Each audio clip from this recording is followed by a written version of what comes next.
Hello, bienvenue sur ma chaîne. Ici, c'est des actualités, les faits de société et des buzz. Après le clash qui s'est passé entre Coco Emilia et Nathalie Koa, voilà le spectacle croustillant digne d'un film de Kwakpatoya ou de Kongosa qui se passe sous nos yeux. La formation des deux clans, celui de Coco Emilia et Malouest et celui de Nathalie Koa et Muriel Blanche. Ah, le monde impitoyable des influenceuses.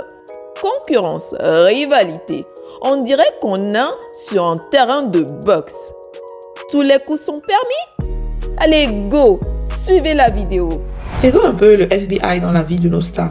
En fait, je me suis rendu compte, bref, le premier point qui m'a interpellée est la concurrence qui est en train de se faire entre Nathalie Koa et Coco Emilia depuis que les filles là se sont discutées, se sont sabotées ici sur les réseaux sociaux. Voilà les vidéos qui m'ont interpellée. Je vous laisse regarder. La première vidéo parle de Coco Emilia et la deuxième vidéo parle de Nathalie Koa. En lui-même, il est top. C'est un ensemble, une jupe comme ça assez longue et un chemisier avec de grandes manches, magnifique. Mais ce que j'ai adoré, c'est la coiffure. J'ai bien aimé en fait la coiffure comme ça sur le côté avec le gros Swarovski qui s'est mis à l'oreille.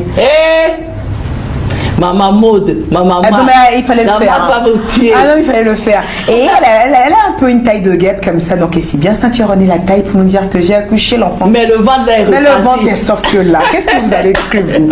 On est toujours avec Coco Emilia pour sa deuxième tenue que j'ai baptisée Rose Bubblegum. Un peu comme le chewing-gum. Je sais qu'on fait le chewing-gum, quand on fait le gros truc comme ça, la petite boule et qui sort.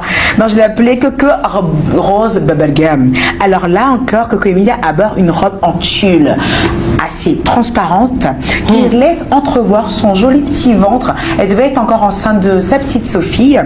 Et donc là, on voit au niveau de l'épaule une grosse, on essaie de faire un gros travail avec la tulle. Tu sais, regarde, on a fait un gros travail avec la tulle en fait, une sorte de fleur, une sorte de grande fleur comme ça, un petit, je crois qu'il a dû mettre un soutif couleur chair juste en bas ou blanc, je ne sais pas trop quoi. Et j'ai adoré aussi le bas de cette robe à froufrou, j'ai trouvé ça magnifique. Et on voyait entrevoir en fait sa belle peau caramel par derrière, c'est juste magnifique. On peut apprécier quelqu'un comme ça. Oui, c'est important, c'est important, c'est important. Et donc voilà, donc on a avec cette fois-ci, elle nous a pas mis l'arrêt sur le côté, elle nous l'a mis juste au milieu. On aperçoit son beau mignon à craquant. Comme toi quoi. Mais au milieu. Comme moi, voilà. Son beau mignon à craquant et dire qu'elle était enceinte, je sais pas, de moins 8 mois. Mais elle était canon comme femme. Quand on est belle, c'est jusqu'à la gare comme ça. Oh là là là là là là là là là là là C'est une belle femme, ma Coco Emilia. Moi, c'est énervant, c'est un peu énervant ça quand même. Moi, je l'aime beaucoup parce qu'elle gère pas les gens, elle vit sa vie et c'est une bosseuse. Comme je le disais la dernière fois à une émission ici, j'aime les femmes qui bossent. Les femmes qui se battent. Ouais. Après, bon, je sais pas si je l'aime ou que je ne l'aime pas, mais en tout cas, ce qui est sûr, elle est belle. Ah.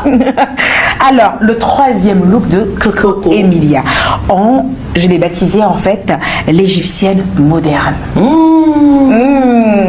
L'égyptienne moderne. Le maquillage de feu là-bas, j'ai pas. C'est même pas le maquillage, maman, regarde-moi ça. Coco Emilia nous met alors une jupe en tulle. Elle doit beaucoup aimer la tulle, Coco Emilia.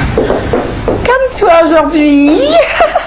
Alors, elle nous met une jupe en tulle, on arrive à entrevoir un petit shorty noir, assez sexy, un top assorti transparent, où on aperçoit un petit soutif qui a l'air tout beau en bas, mais ce qui tue.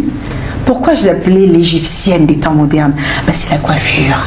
Elle nous a mis une perruque avec des perles tout autour comme ça, mais magnifique. Et c'est sa paire de lunettes, j'aimerais savoir, cette paire de lunettes, c'est qui le créateur de cette paire de lunettes? Je veux la même.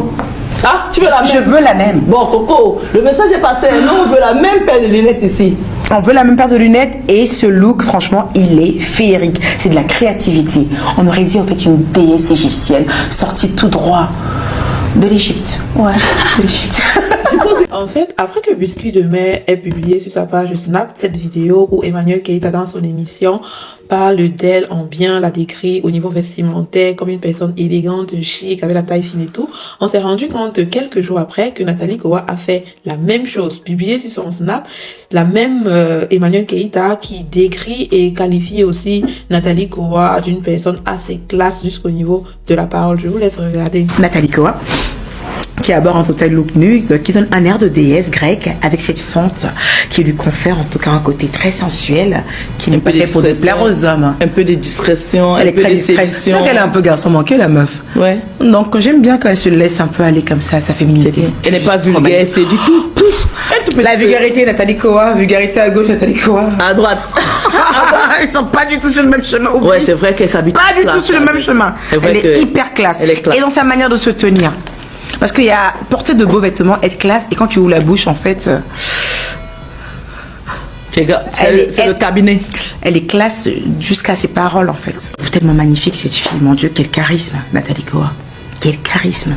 Ça, c'était de 1. Le deuxième point qui m'a interpellée et qui me fait aujourd'hui parler d'une possibilité de clan qui est en train de se former est que, pour rappeler, quand Muriel Blanche était sortie sur les réseaux sociaux après son voyage pour les États-Unis et s'était dénommée finalement UDM, et qu'après cela, Coco Emilia avait pris le parti des Malouaises. Elle avait soutenu en disant que l'unique UDM, l'unique international UDM était Emma Louès et personne d'autre. En guillemets, on a compris que voilà, elle n'acceptait pas Muriel Blanche comme UDM et que pour elle, la seule personne qui pouvait obtenir et avoir ce titre, c'était Emma Louès. Voilà donc Nathalie Koa aujourd'hui se retrouve à apprécier les commentaires de Muriel Blanche selon lesquels Muriel Blanche apprécie en fait l'habillement, le côté vestimentaire en fait de Nathalie Koa et l'a publié sur son réseau Snap en disant waouh quelle élégance, tu es jolie et tout.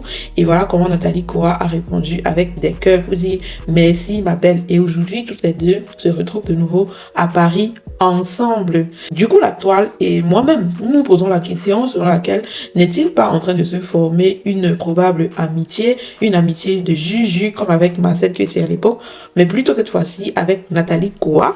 Est-ce une coïncidence que ces deux-là se retrouvent aux mêmes endroits chaque temps comme ça? Est-ce une probable amitié qui est en train de se créer entre les deux? Y a-t-il un projet en commun que ces deux filles sont en train de nous préparer? Ce sont autant de questions que nous nous posons.